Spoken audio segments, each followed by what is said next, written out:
of parents, that's not their priority. They just want him to bring good grades in school. What's the benefit of your child being very smart in school, but he doesn't have no akhlaq, like very strict? So the kids that were in school with me that came after, their parents were very soft with them. A lot of it ended up in prison. Alhamdulillah, never got in trouble with the police in my life. My mum, first thing she would ask is my manners for my grades. What's his etiquette like? How's he in class? Does he talk? Is he rude? Has he ever said something wrong to you? If mum and dad are talking about something, the child shouldn't ask, what are you guys talking about? What's it got to do with you? The child should learn from a very young age not to enter mum and dad's room and just run inside that room. But what they don't understand is that they're destroying the child's future. Destroying it. That later the child, when he goes into the real world, the world that you made for him and the real world are two different things.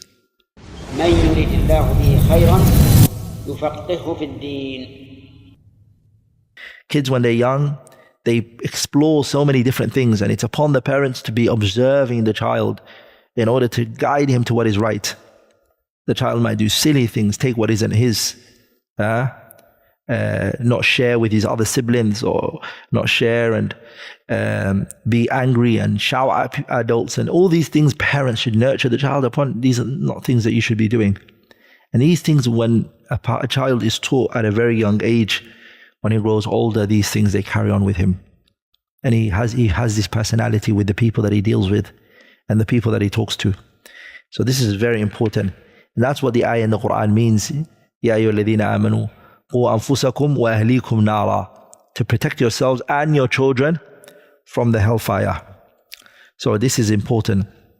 A lot of parents, that's not their priority.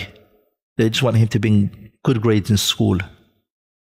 What's the benefit of your child being very smart in school, but he doesn't have no akhlaq? He's smart, A star student, good. He's number one in everything, but he has no manners, no etiquette, no akhlaq, no nothing. And some parents, they think that they're doing the child a favor when they let the child get away with these things. No. Oh, but what can I do? He wants it. And if he wants it, he doesn't tell you what he wants. You tell him what should be done. You're the teacher. He's not the teacher. So some parents, the children are like the governing body. He's sending the mother and the father on a goose chase. I remember when I went Umrah, my kids, they wanted me to tell them a story. And I have a small one. His name's called Yahya. He's the youngest one. So I took them Umrah. We're in the hotel. So I told them, they said, Dad, can you tell us a very scary story? I said, are you sure you guys can handle it? But Yahya is the youngest one in the crew. The other three are adults. They're not adults, kids, but they're older than him. No one's an adult here. I'm just wishing that happens quickly. So the three other older ones, they ready. Dad, switch on the lights. Let's go in. Yahya is a bit nervous. I said, listen, what we have to do is we have to put Yahya in charge of this. He has to determine. The minute he found out that he's in charge, he was enjoying them begging him. He was biting his fingers. What are you guys on? They said, "Can Dad tell us this? Can Dad tell us the story?" Oh, musta'an. He was like, tomorrow. And for me, I'm saying whatever Yahya says, then I'll tell you guys. He abused his power. So when a parent puts the child in charge on his life in the way that he is, the child doesn't know. When he grows up, he'll say to you, why did you do that? He will say to you as a parent, why did you do that for me? I'm a kid. I don't know what's right from what is wrong. You're the parent. You're meant to discipline me and make sure that I do what is upon me. Because we all appreciate our parents when we grow older. We look back and say, Wallahi, Jazakallah, Mom. Wallahi. Jazakallah khair. Wallahi. Alhamdulillah. that Allah saved me. I remember in my school, my parents were very strict. So the kids that were in school with me that came after, their parents were very soft with them. A lot of it ended up in prison. They ended up in crimes and this and that. Alhamdulillah, never got in trouble with the police in my life. And it comes from Allah awalan, and also my parents. I couldn't. Parents were very strict, very strong. You came late from school. None of that will go through with them. My parents would go to parents' evening. Back in the UK, we have something called parents' evening, where school, the parents would have to come every now and then. The teachers, they call in the parents, they talk to the parents about the progress of their children and this and that. My mum, first thing she would ask is my manners for my grades. What's his etiquette like? How's he in class? Does he talk? Is he rude? Has he ever said something wrong to you? As soon as that's good and it's done, the grades she used to see the grades as the child's two things: the child's ability and the effort that the parent puts in. So it's a joint issue. It's not just the child cannot be blamed for it, the grades that he brings. But the etiquette and the manners, I taught you this. How are you not carrying yourself like that now?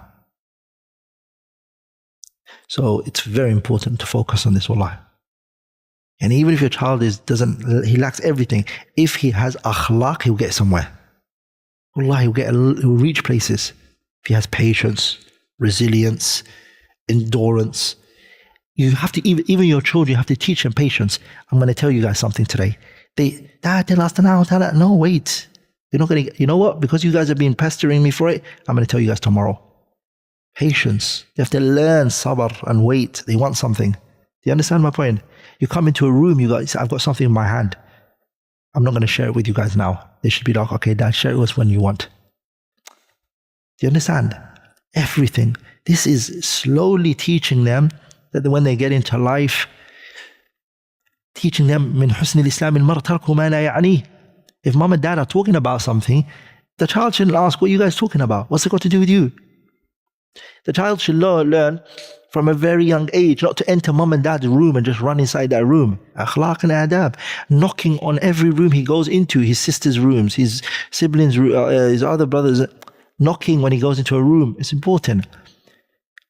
When you go to another house, we go to that house and we all sit down on the living where we're told to sit down, and we stay there. We don't move. If the guest tells us to move now and we're going to eat, we get up and we eat. Do you understand? Silence. When we go to the guest's house, if it's just an hour, 2 hours, we're going to stay there with them. Why are we asking for toilet? Did we not just leave our house? Make sure everybody uses the toilet. Do you understand? You want to teach your children not to ask too much things from other people, so they don't ask anything from anybody else. They're always the yadul uliya, not the yadul sufla, the upper hand, not the lower hand. If something is offered to them, you teach your children, don't take it. Okay, all of these things are the akhlaq and the adab that you teach your children from a very, very young age. You tell the child, depend on yourself. One of the things I saw with one brother, mashallah, and it helped me. I saw it when I first had my daughter.